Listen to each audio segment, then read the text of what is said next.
வணக்கம். Paper canvas வச்சு இந்த மாதிரி ஒரு அழகான நெக் டிசைன் எப்படி செய்கிறதுன்னு பார்ப்போம்.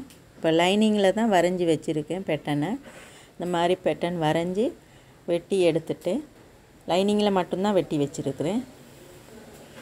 இப்போ இதை பேப்பர் கேன்வாஸை ரெண்டாக மடித்து இப்போ அந்த வெட்டின அந்த லைனிங்கில் வெட்டின துண்டை அப்படியே அதுக்கு மேலே வச்சு அந்த பெட்டனை அப்படியே கீறி எடுக்கிறேன். இப்போ அப்படியே கீறி எடுத்துட்டு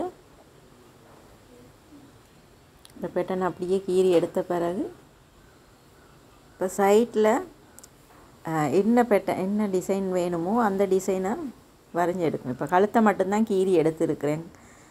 இப்போ நான் இதில் 1.5 வச்சு 1.5 அளந்து அப்படியே அந்த வட்டமாக ஒரு வட்ட ஷேப்பில் அப்படியே கொண்டு போகிறேன். நீங்கள் பெட்டி ஷேப்பில் என்ன ஷேப் வேணுமோ அதை வெளிப்பக்கம் கீறி அதை வெட்டி எடுக்கிறது தான். நான் இப்போ இந்த மாதிரி வரைஞ்சிட்டேன். இந்த மாதிரி ஒரு டிசைனை வரைஞ்சி எடுத்துகிட்டு இப்போ நான் வெட்டி எடுத்துகிட்டு காட்டுறேன் எப்படி இருக்குதுன்னு பாருங்கள். இப்படி தான் வெட்டி எடுக்கணும். வெளிப்பக்கமாக இந்த மாதிரி மெதுவாக அப்படியே வெட்டி எடுத்துட்டு இந்த வெட்டி எடுத்த பக்கத்தை நாங்கள் பெட்டன் போடுற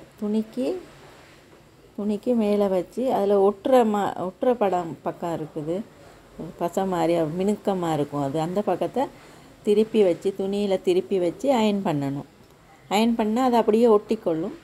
ஒட்டின பிறகு அந்த கழுத்து பக்கம் அந்த வெளிப்பக்கம் அப்படியே ஒரு 1/4 இன்ச்சு வச்சு சுற்றி வர வெட்டணும். இந்த மாதிரி சுற்றி வர வெட்டிட்டு அதுக்கு கட் மார்க் போட்டுக்கொள்ளணும். அப்போ தான் அதை மடித்து தைக்கணும். இப்போ வெளிப்பக்கம் கட் மார்க் போட்டுட்டு இந்த மாதிரி மடித்து தைக்கணும். ஓரத்தில் அது கிட்ட கொஞ்சம் கட் மார்க் போட்டால் அப்படி வளைஞ்சி அந்த நாங்கள் என்ன ஷேப்பில் வரைஞ்சோமோ அந்த ஷேப் அப்படியே வரும். இந்த மாதிரி வளைச்சி சுற்றி வர தைச்சி எடுக்கணும்.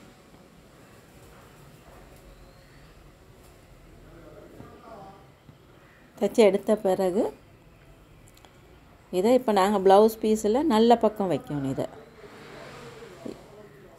இதுவும் நல்ல பக்கம், இது ரெண்டையும் நல்ல பக்கம் அப்படி வச்சு இதில் தைச்சி எடுத்துடணும். இந்த மாதிரி வச்சு ரெண்டும் வெளிப்பக்கமும் தைச்சி கழுத்து பக்கமும் தைச்சி எடுத்துடணும். தைச்சி எடுத்துட்டு லைனிங்கை எப்படி வச்சு நாங்கள் நார்மலாக மற்ற ப்ளவுஸ் தைப்போமோ லைனிங் வச்சு திருப்புற மாதிரி லைனிங்கை வச்சு அப்படியே திருப்பி எடுத்து தைக்கலாம். இப்படி தைச்சா ரொம்ப ஈஸியாக தைச்சி முடிச்சிடலாம். இதை வெட்டிட்டு இப்போ நாங்கள் லைனிங்கை இதுக்கு மேலே வச்சு நாங்கள் லைனிங் வெட்டி வச்சுருக்கோம். அதை வச்சு தைச்சா இந்த மாதிரி ஒரு ப்ளவுஸ் இந்த மாதிரி ஒரு டிசைனில் தைச்சிடலாம். இந்த வீடியோ பிடிச்சிருந்தால் மறக்காமல் சப்ஸ்கிரைப் பண்ணுங்கள். நன்றி.